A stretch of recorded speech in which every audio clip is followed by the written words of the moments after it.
साथियों, मुहूर्त से बड़ा है विवेक। पुस्तक देखन में छोटे लगे घाव करें गंभीर। भाग 2। लेखक श्री राम शर्मा आचार्य पृष्ठ 36 से पढ़कर सुनाते हैं। आइए सुनते हैं। बात बहुत पुरानी है।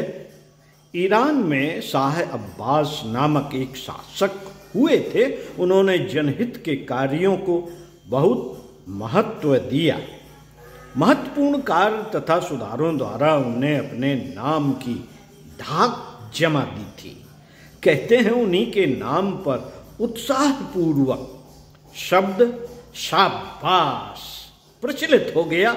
जिन विशेषताओं के आधार पर वह श्रेष्ठ कार्यों के संपादन तथा व्यापक कीर्ति के अर्जन में समर्थ हुए, उन पर आंशिक प्रकाश उनके जीवन की प्रस्तुत घटना से भी पड़ता है। शाह अब्बास ने स्थान स्थान पर सार्वजनिक बगीचों की व्यवस्था कर रखी थी। बड़ी उमंग के साथ प्रयास पूर्वक वह उनमें उपयोगी वृक्ष लगवाया करते थे। वृक्षों की उपयोगिता तथा रमणीयता के कारण उन्होंने उक्त कार्य को पर्याप्त महत्व दे रखा था।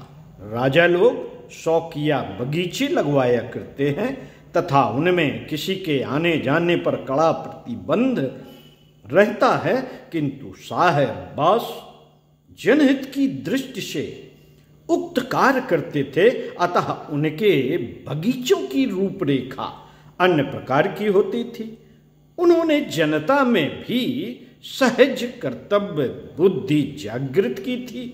उनके कारण हर व्यक्ति अपनी निजी संपत्ति की तरह ही सार्वजनिक बागों की भी सुरक्षा का ध्यान रखता था। एक बार शाह ने दूर से उपयोगी तथा सुरम्य वृक्षों की पौधे मंगवाई तथा बगीचे में लगाने के लिए रख लिया गया। उस समय ईरान में भी मुहूर्त से कार्य करने की प्रथा थी। कार्य को अधिक से अधिक अच्छी तरह करने के लिए कृत संकल्प शाह अब्बास भी उन पौधों को अच्छे मुहूर्त में लगवाना चाहते थे। अच्छे मुहूर्त में लगाए जाने से पौधों के स्थायी रहने तथा पुष्ट और दीर्घजीवी होने की कल्पना थी। अस्तु उसी प्रतीक्षा में पौधे माली के पास रख दिए गए थे। एक बार दरबार में ज्योतिषी से राजा ने मुहूर्त देखने को कहा। उन्होंने गणना करके बतलाया कि अभी 1 घंटे के अंदर ही अच्छा मुहूर्त है। इसके बाद बहुत दिनों तक शुभ मुहूर्त नहीं मिलेगा। यह सुनकर शाह ने माली को बुलवाया। माली किसी काम से कहीं चला गया था और उसके बारे में किसी को पता नहीं था। सामान्य खोज से वह मिला नहीं तथा अधिक खोज में उक्त मुहूर्त बीत जाने का भय था।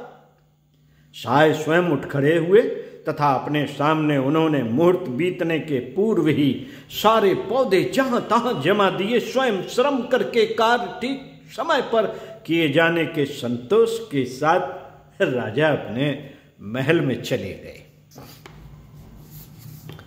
उधर सारी कार्यवाही से अनभिज्ञ माली अपने कार्य से लौटकर बगीचे में पहुंचा। उसने सारे पौधे बेतरतीब ढंग से लगे हुए देखे। उसने बड़े प्रयास पूर्वक पौधों को अनुकूल स्थान चुनकर उनके लिए उपयुक्त खाद युक्त गड्ढे बनाए थे। उसके विपरीत भद्दे ढंग से अंट संट काम हुआ देख उसे बहुत निराशा हुई।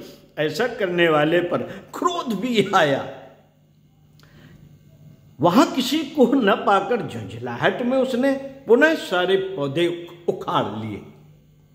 किसी व्यक्ति ने उसे ऐसा करते देखा तो तुरंत राजा को सूचना दी।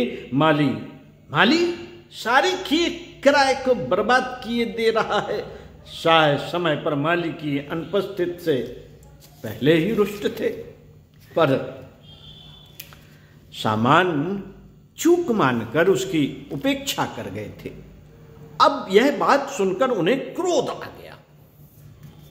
क्रोध आ गया, तुरंत माली को बुलवाया गया। आते ही उस पर बरस पड़े, मूर्ख, तूने इतने अच्छे मुहूर्त में लगाए गए पौधों को उखाड़ डाला। अब बहुत दिनों तक अच्छा मुहूर्त संभव नहीं है।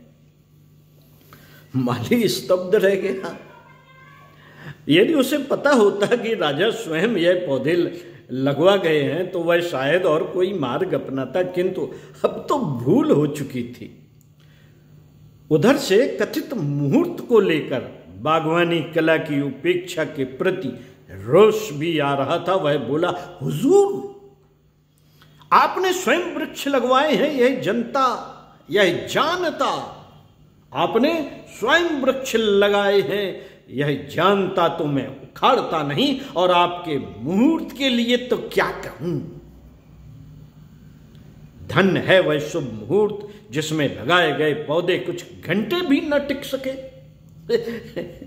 माली की बात सुनकर विवेकी राजा हंस पड़े। उनकी समझ में बात आ गई कि मुहूर्त के लिए विज्ञान की उपेक्षा नहीं की जानी चाहिए।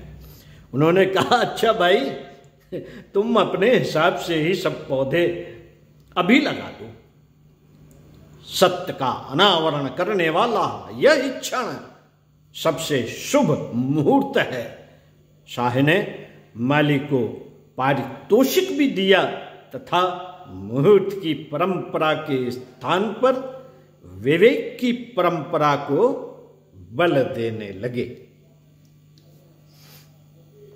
हमारा सत्संकल्प में भी यही एक सूत्र है। तो साथियों, आपसे मिलते हैं अगले वीडियो में इसी पुस्तक से।